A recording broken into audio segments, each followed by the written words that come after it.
Why don't you like chops? You got a chest infection.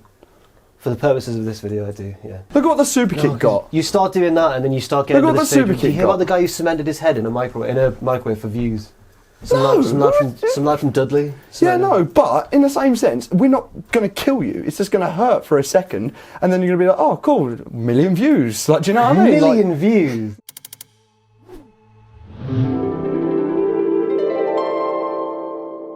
Hey everyone, it's Jack from Cultaholic.com, and I'm joined by my nemesis, Will Ospreay. How are you doing? You alright? I was fine until I had to come do this with you. Right, excellent stuff.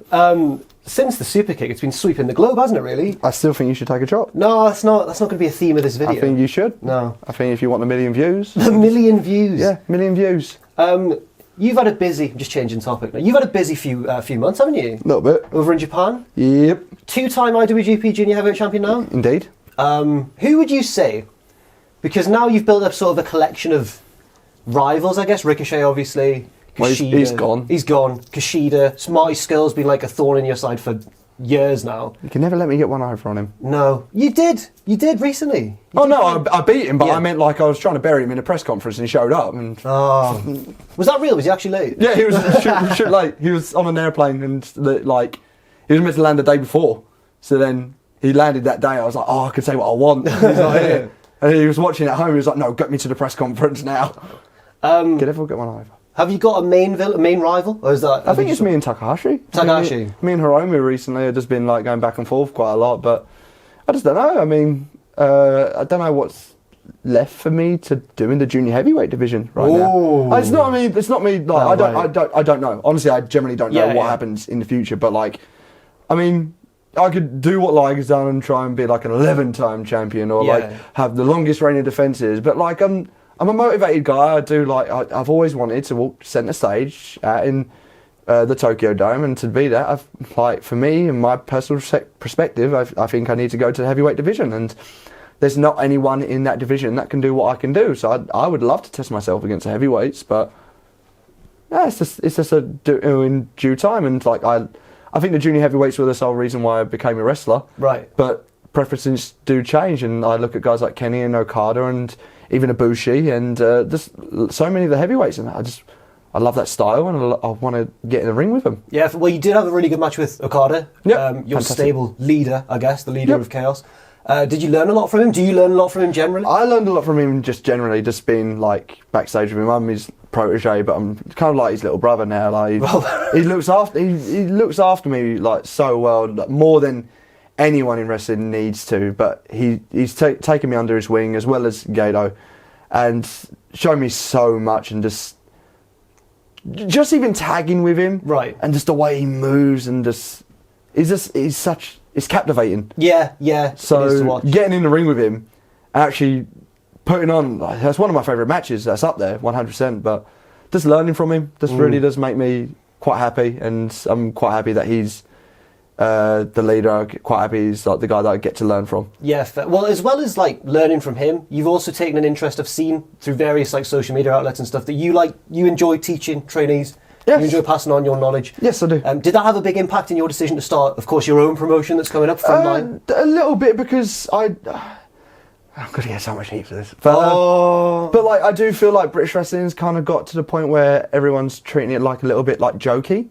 Right. I feel like parts of British wrestling are a little bit hokey these days, like where someone will, like, we can pull back the curtain a little bit, can't we? Yeah. Like, we can, like, someone will just about to take a move, and because they don't think the move's going to get a reaction, they'll go, oh God! And they'll do like a funny voice just before they do it, like, oh no! Like, and they'll make it all comical and funny, and like right now, you're laughing, and like, I think there's no seriousness in the British wrestling scene right now, or especially on the independent scene. Like they'll have their promotions on like a priority, so they'll be like, oh, it's Progress today, and I'm in this type of match, so I need to be like a goofy guy because the fans are my friends and stuff like that. So I would quite like to strip it back, only a little bit, like, because I think the wrestling's phenomenal, but like I do feel like there are just aspects of British wrestling now that are starting to grind on me, and I feel like we could learn a lot from the Japanese style of wrestling. You've kind of taken a lot of inspiration from the Japanese style for the design of for all the like the logos and the visuals and everything. From Frontline. I was a huge fan especially now recently because I've started doing more research about it, of the All Japan look. I used to love All Japan, the half blue and half red. Yes. So there's a little key thing for you there, what it's going to look like when you walk in. But I like the whole aspect of trying to make it a sport again. Instead of wrestling being like, oh, it's a night out with your friends, and it is, and it's 100% is, but I would like to drive home that this is a sport, and this is something, it's a fight. And although like they know, I want to portray that this is a legitimate sport. It's not like a fun and games type of thing. Right. So there will be time limits, and legitimate time limits. If it's a 15-minute time limit, I'm going to ring the bell in 15 minutes if they go over. Right. And I feel like that's the element where we can tell the fans that these guys are working under pressure. So now there's no time to mess around. You've got to take this serious. I suppose that'll be quite a unique thing, especially in the current UK independent scene climate. There's nothing really doing that at the minute, apart from, what was it called, Tetsujin? Was that the MMA thing? But that was like an MMA, like that was more shoot, like legitimate shoot fight, and like that style I'll shoot on. No, it's alright. It's fine. Look at that. You going like that? I could have gone there. No, I'm not a fighter. But no, you're such a bully. I'm not. 1 million views. There we go. Take your shirt off and it will get me. No, I don't. Go on, do that. No. But that's my thing. Like, I'm not trying to make it like. I feel all sweaty now. I feel a bit hot. Yeah, it's quite warm. Right, but like for me, like I love the New Japan style.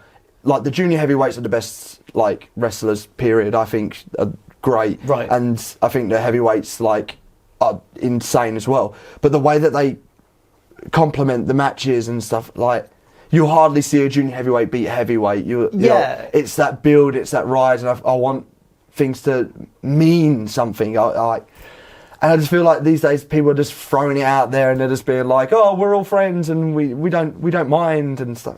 It's kind of a little bit grinded on me. Okay. And not to the point where I hate wrestling, but like I would like to just strip it back. And for the hardcore fans that just enjoy professional wrestling, enjoy the story and the journey of a wrestler, I would like to show what the Japanese have influenced in myself to show everybody. Because I think that is a very good sign to show to people like, this is where I've gone and I want to bring it over to England. Yeah. Like, I'm bringing over Keno, who's the former GHC heavyweight champion. I'm putting him against Chris Ridgway, who is probably like the hardest man ever. like, dude. He's got a legit MMA background. And he's a murderer, bro. So the idea that I'm just going to be like, right, go on, fight each other. Like, see who wins. Another scary individual who you're wrestling soon is Jimmy Havoc in Progress at Wembley. I really enjoyed that. Maybe. Yeah, that'll come with soon. What? It'll come soon. Oh, I thought you meant it wasn't happening. I was like, what? No, it's happening. Me and Jimmy's happening. Yeah. That's all right. I was really scared there. If Jimmy makes it, I mean, he's injured constantly. But then again, so am I. But that was like a sign of when you called him out at Progress. It was in Alexandra. Yes. And you went and announced you came out and stuff. And he just done a match where he jumped on thumbtacks with bare feet.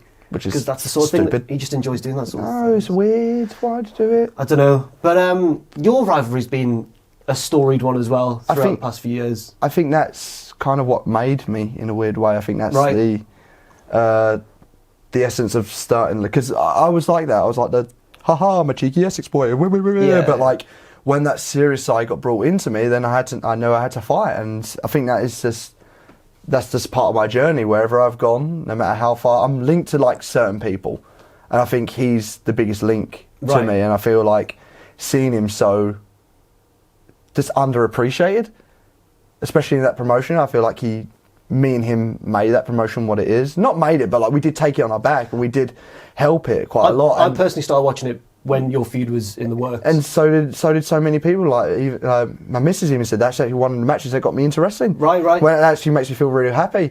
And just to see his decline when I've kind of gone up, that's not Jimmy. That's not Jimmy Havoc, it's James. That's what you've been saying in the program. James. I even said, like, I did a face-to-face film with Progress, that'll be released soon.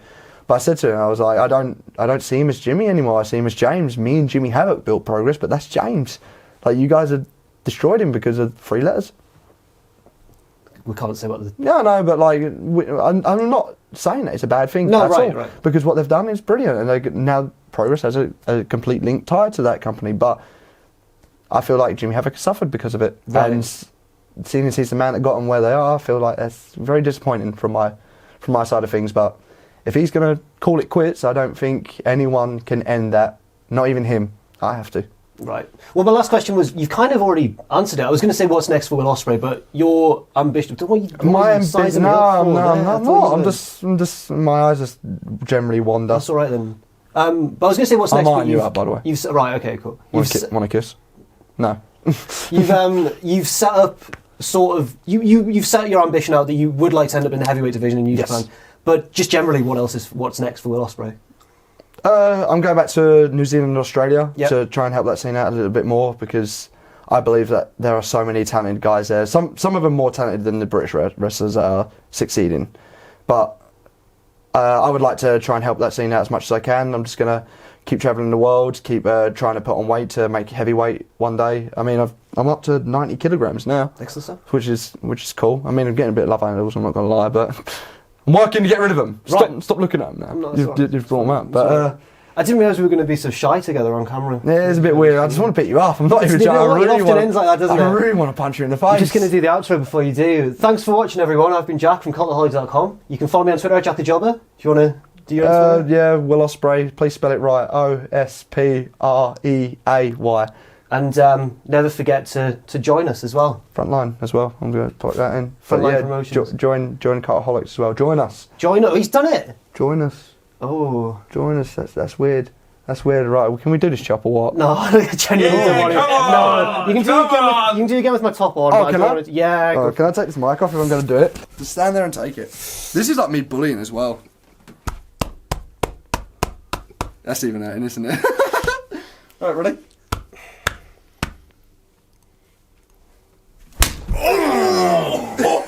Jesus! Join us! Join us! Oh, I hate you so much.